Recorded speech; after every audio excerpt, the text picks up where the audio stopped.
My family stole my $50,000 surgery fund. My mother and my older brother took the money out of the joint account I had opened, specifically so I could pay for the operation I needed, and they did it without telling me. They signed the withdrawal forms. They told the bank it was their money to use. I found out 2 weeks before the surgery, the week I was supposed to be signing consent papers and arranging the last logistics, and the fact that they had taken the fund felt like someone had reached into my chest and pulled out a steadying part of me. I should say right away, it wasn't a petty theft. It was a theft of a plan that kept me going for 2 years.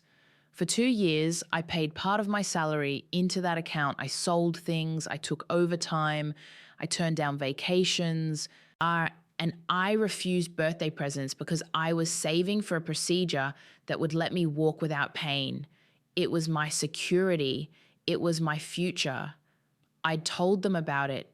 My mother knew. My brother knew. That is why the betrayal cut the way it did. Not only the loss of money, but the violation of a trust that had been explicitly placed in them. We live in a small house outside town, a 3-bedroom place with a sagging porch and a yard that my mother made into a vegetable garden.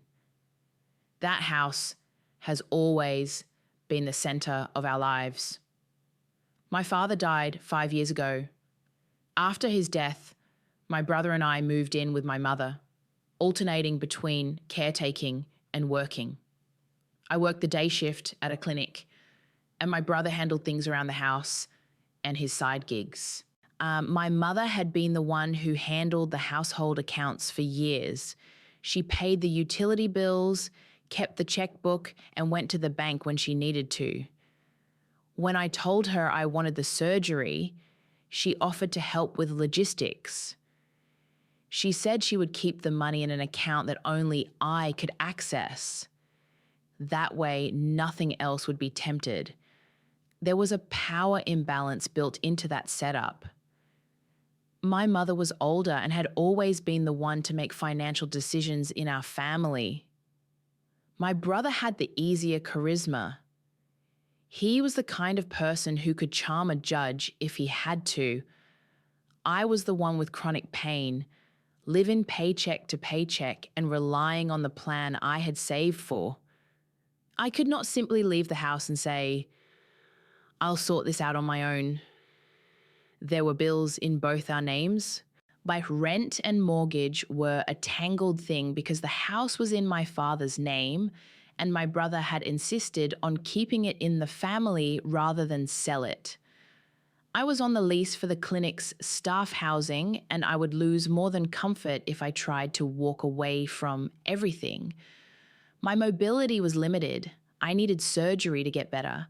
I had obligations, a loan, a cat who I'd promised to keep, a job I couldn't afford to lose. The timeline is important because it explains why I felt boxed in. I had been saving for the operation for 26 months. In the 24th month, I met with the surgeon and scheduled the procedure for mid-October.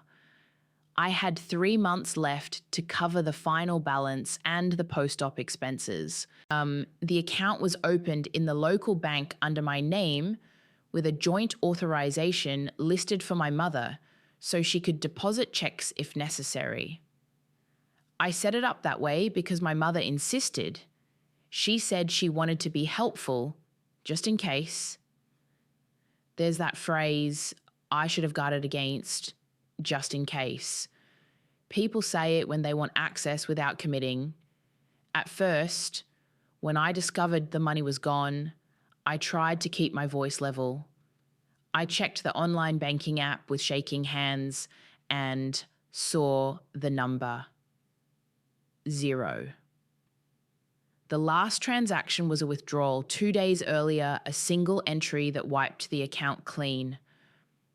My stomach folded and I called my mother from the parking lot of the grocery store where I'd been trying to buy post-op snacks on credit.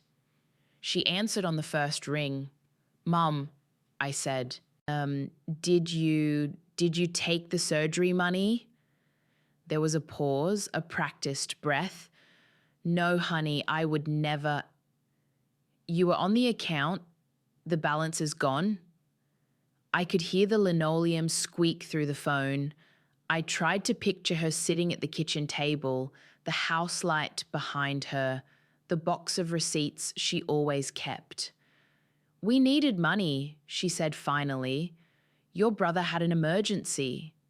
Her voice folded into a softness that was meant to be convincing. "You know how it is."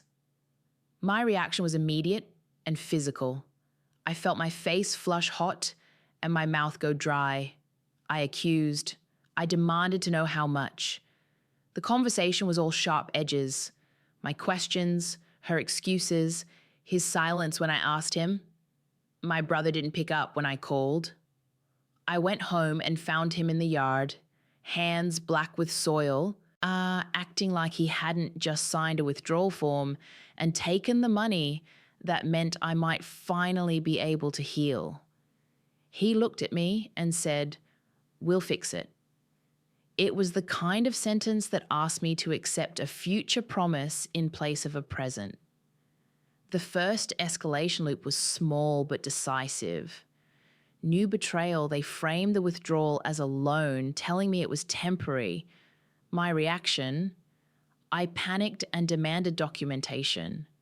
Consequence, they produced nothing and I was left with the empty account and an appointment I could not pay for. The situation got worse because they started to avoid answering my calls and began to suggest that maybe the surgery could be postponed. The postponement was the beginning of erosion. My hope was being chipped away by a series of small daily lies. Then things got complicated. My mother began to tell relatives that I had mismanaged the money, that I had been impulsive about spending, that I had been reckless with the plan. She wrote messages I later found on her phone to cousins saying that we had to step in because my bills were out of control. The family narrative shifted almost immediately. I was the one with the problem, needing intervention, and they were the ones who had saved my credit rating or my dignity, depending on who she was speaking to. The second escalation, new betrayal, public shaming and gaslighting. My reaction, I became defensive.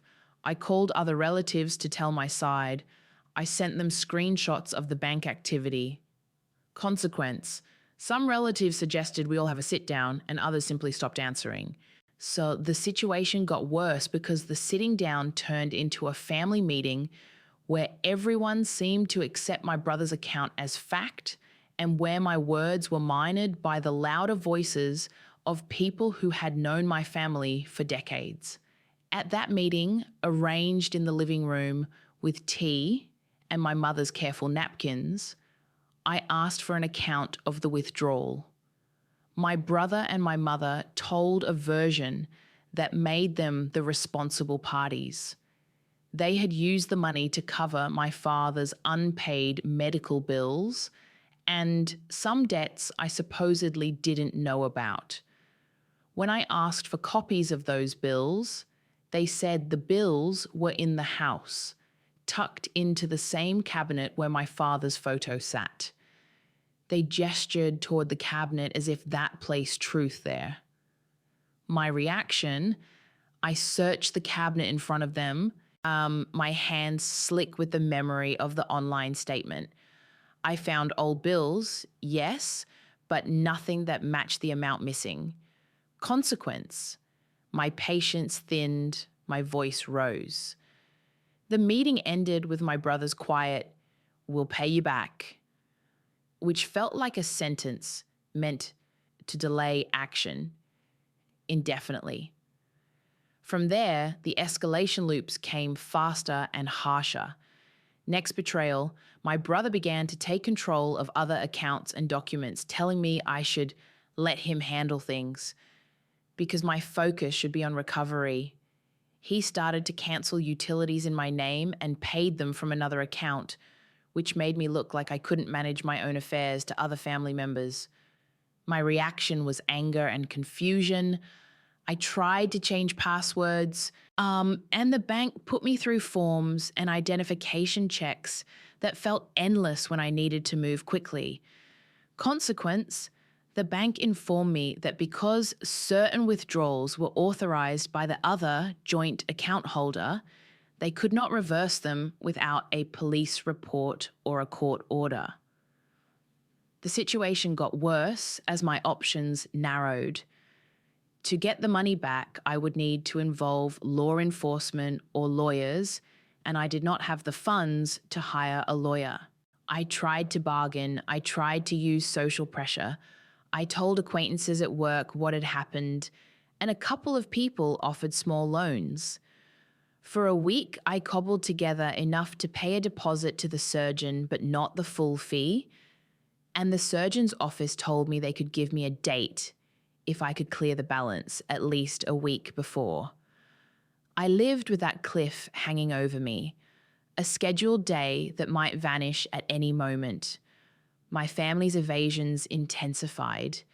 They began to ask me for favors and to use my health as leverage.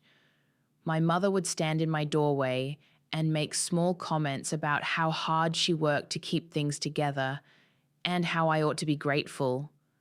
My brother implied I was being selfish when I pushed for the money. The fourth escalation, emotional pressure and humiliation. My reaction, I became quieter. It's watching people I trusted rearrange my life. Consequence, my sleep worsened, my pain increased, and my ability to handle the job suffered. The situation got worse because the more frail I looked, the more they framed their actions as necessary for my own protection. There were moments of raw, public humiliation. One afternoon, my brother posted a photo of our mother and him at a town festival, and in the caption, he wrote about keeping family afloat and protecting those who can't protect themselves. Comments piled up, and some friends messaged me privately with sympathy, but the public narrative made it hard to rally immediate support. The fifth escalation, reputational manipulation.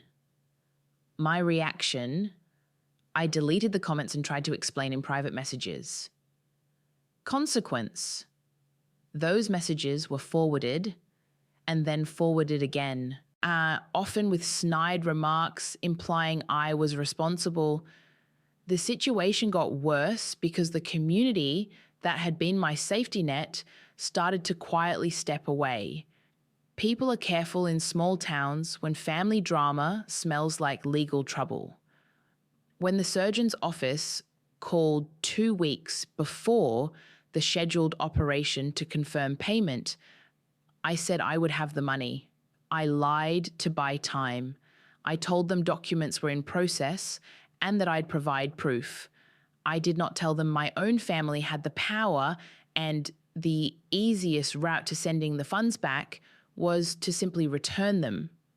Lying felt like a frayed bandage over a bigger wound, and when they requested a partial deposit that I could not fully cover, the date slipped again.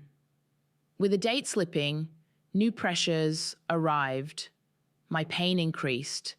My capacity to stand, to walk, to work a full shift declined, and I began taking unpaid leave.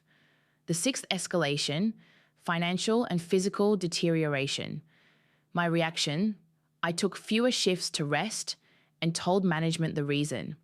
Consequence, my wages dropped further. The situation got worse because their explanation, she's dealing with family stuff, made my supervisors more likely to offer me part-time rather than full-time work. I made a decision I still replay like a film. I ran the account statements through a friend who used to work as a legal assistant. We printed copies, flagged timestamps, and noted the signature lines. There was a line on the bank printout that I had not seen before, an authorization code next to the withdrawal, and the name of the teller who processed it. My friend told me that meant the bank would have video of the transaction. That was a hinge in the narrative. There was a physical trail. My reaction was a cautious optimism. Consequence: I went to the bank and asked for a copy of the surveillance footage under the claim that a fraud had occurred. The bank clerk was polite but non-committal. The situation got worse because the bank then required a police report to release footage. Filing a police report meant bringing criminal allegations against my mother and my brother, something I dreaded and feared would rip the last seams of the family.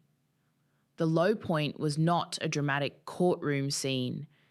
It was a quiet, crushing evening when my doctor called to tell me he could not perform the operation without full payment. The voice on the line was professional but soft. I sat on the edge of my bed and watched the light from the lamp fall across my hands. My mother knocked and then came in carrying a bowl. She sat down without being asked. She told me she was sorry. She told me she loved me. I felt the words, and I felt the distance between them and what she had done. At that moment, I had the humiliating sense of being small and dependent, a vaccinated child needing permission to heal. I had lost leverage. The bank couldn't reverse the withdrawal without police involvement. My family wouldn't give the money back, and I had no savings to cover legal fees. I felt trapped in a house where the people who had taken my plan were the very people asking me to accept their apologies. It was heavy in a way that had nothing to do with the physical pain. The turning point came in a way that was not cinematic. It was a mistake, a slip of pride on my brother's part. He had been careless with his receipts. A week after the money disappeared, I found an envelope in the trash behind the garage while I was looking for packets of seed. It was rain-streaked and had fallen between the bins. Inside was a carbon copy of a transfer form, the same type banks use when moving funds between accounts inside the same institution. The copy showed the $50,000 being transferred from the surgery account into an account in my brother's name and then to a mortgage account he had been paying on. There was a note scribbled next to the transfer. Dad's overdue. Cover for now. Will return to her. The handwriting was unmistakable. That document was small and ordinary. A carbon copy misplaced in a trash heap, a mistake of process. So it was the kind of human error that plays into any story. Someone assumes no one will look in the trash. For me, it was proof. No more words tossed into the air about emergencies. No more statements about we know best. It was a physical ledger that contradicted their story. I remember standing over the sink, holding that damp paper, thinking about how many months I had lived with this wound. I should have felt triumphant. Instead, I felt numb and cold. The tide had shifted because the document changed the power dynamic. I could bring tangible evidence to the bank and to the police. The turning point was not dramatic in the sense of a speech or showdown. It was quiet and procedural. I took photos of the copy. I drove to the police station and filled out a report, and I filed a formal complaint with the bank's fraud department. So that choice had consequences. The bank froze the destination account while they investigated. The freeze meant my brother could not access some of what he had moved, and soon after, the bank notified him that certain transactions were under review. He called me. voice flaring and then breaking, demanding to know why I had involved authorities. My mother wept and accused me of betrayal for bringing the law into the family. It was a new layer of hurt, but it was also necessary. The police interviewed both my brother and my mother. They obtained the footage and matched the authorization with the teller. The bank eventually admitted that the withdrawal had been processed with an authorization that was within the rights of a joint account holder, but that there had been discrepancies in the single transfer to his mortgage account that suggested it had been done without my clear consent. The word discrepancy felt like something large because it allowed for formal action. What followed were not cinematic punishments. There were forms, a limited injunction, and the real slow churn of legal mediation. The police suggested that the most practical way to recover funds would be through a civil claim for conversion of funds. That meant being prepared to show my savings plan and the intended use of the money as evidence. I had to go before a mediator, then to a small claims court, and finally to a civil attorney who took my case on contingency. The attorney told me to expect months and to not expect full restitution. Actions mattered more than words now. I had evidence and a legal path, but not the emotional closure I'd hoped for. Consequences unfolded in ways that were both necessary and painful. The mediator ordered a partial restitution and a schedule for payment. The bank, wanting to avoid protracted litigation, worked to reverse some of the transfers and placed a lien on the mortgage account pending the outcome of the suit. That was a realistic legal consequence. Money that had gone into the mortgage was not simply erased, it could be held and partly returned. The court did not hand me a perfect, immediate return of everything. There were lawyers' fees, court costs, and administrative delays. I received a significant portion back, enough for the operation's primary cost and some rehabilitation, but not every expense I had anticipated. Now, my brother had to sign an agreement to repay in monthly installments, and the house had to be evaluated to see if further action was required. The emotional consequences were stark. My mother refused to speak to me for months, cutting off calls and the small, quotidian things that are often mistaken for warmth. A casserole at holidays, a check-in text. The house felt like a territory I no longer belonged to in the same way. My brother moved out after the mediation. He rented a small apartment and found weekend work mowing lawns. He and I spoke rarely at first, only through attorneys, then later in terse, practical exchanges about the repayment schedule. There was no violent vindication, no dramatic fall from grace. There was a drop in day-to-day proximity and a sense of absence that filled rooms once warm with family noise. I had the surgery in early January. Recovery was messier than I expected.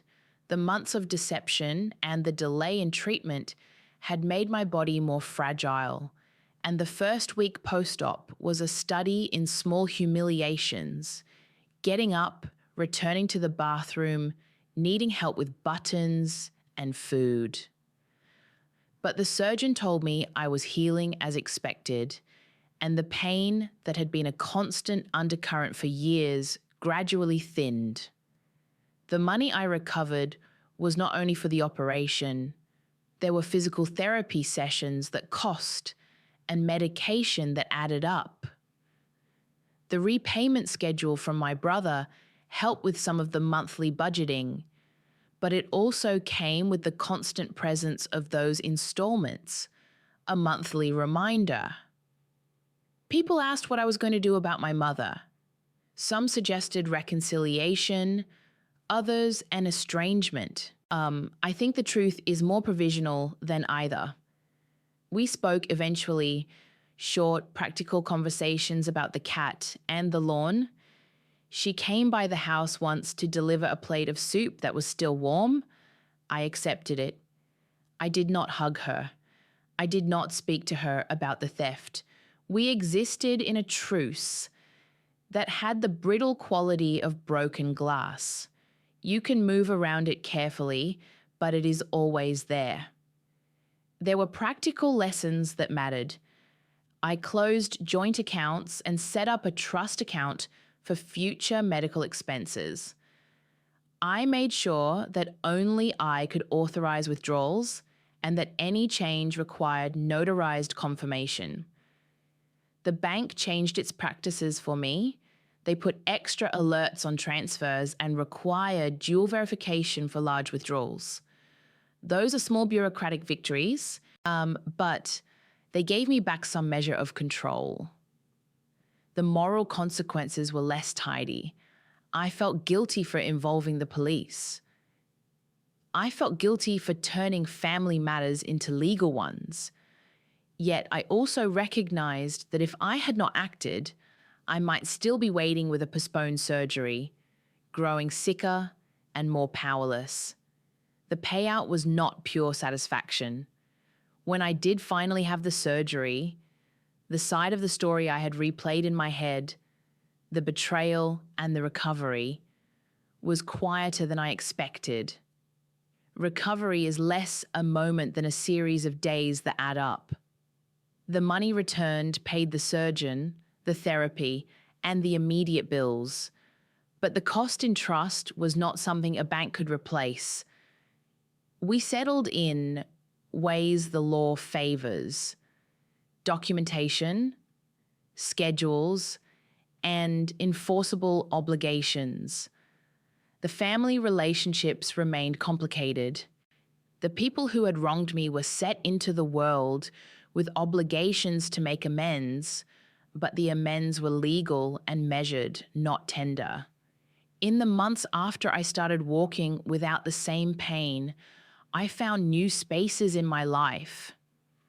I started volunteering at a local support group for people navigating family financial abuse. Talking to others who had similar stories felt like stepping into a room where people did not gaslight the facts. That work kept my voice occupied in something constructive. It also made me realize that many people's lives are quietly reshaped by small betrayals that are never fully visible to those outside. I do not tell this story to indict my family in the abstract. I tell it because the concrete decisions they made changed the shape of my life. Actions mattered. Documents mattered. The mistake, the envelope in the trash, mattered. The court mattered. The medical team mattered. There's a clarity in that chain of consequences that I find less dramatic than it is precise. When you remove the theatre of revenge, what remains are people facing the consequences of choices. And those consequences ripple outward in predictable and sometimes unbearably slow ways. When I look back, the thing I notice most is how ordinary the betrayal felt. Not like in the movies where villains pace with monologues. Instead, it felt like a sequence of plausible excuses, small administrative choices, and a family culture that had always justified one member's access to another's resources. That ordinariness is what made it so dangerous. It was not a flaring betrayal so much as a series of permissions given over time. That is why the procedural route, the document, the police report, the bank's investigation, became the only reliable antidote. Paper and process are not sentimental, but they are fair in the sense that they require evidence. Today, I live in a small apartment a few blocks from the clinic. I walk without the constant buzzy pain that used to thrum under my skin. I still see the scars when I change in the morning. I still check my accounts before I sleep. My brother sends payments on schedule. He is doing better financially, but we do not have the old closeness. My mother calls sometimes and leaves messages that are brief and measured. We are moving forward in parallel, not together. I have learned to prefer parallel lines to the unpredictability of shared accounts. There is a calmness to the present that surprised me. So it is not a triumphant calm, it is an honest, steady one. I can afford the classes I wanted to take. I can plan a trip and not feel the constant dread of an impending financial ambush. I sleep more. I find myself looking at less, not more. The surgery fixed one part of my body.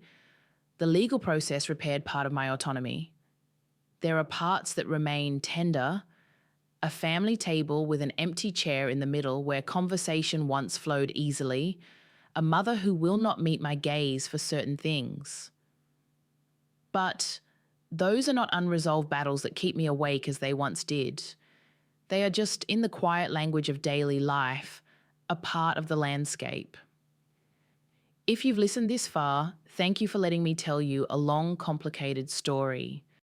If anything in this resonates with you, if you're in a situation where someone you trust has access to something that secures your future, check your documents, keep records, trust where trust is earned, not where it is assumed. And if you're wrestling with whether to take legal steps against family, know that the route is clumsy and slow, but capable of delivering practical results. If this story resonated, please leave a like. If you want to hear more accounts like this, subscribe for more stories. And if you feel like sharing, I'd like to know, what would you have done in my place?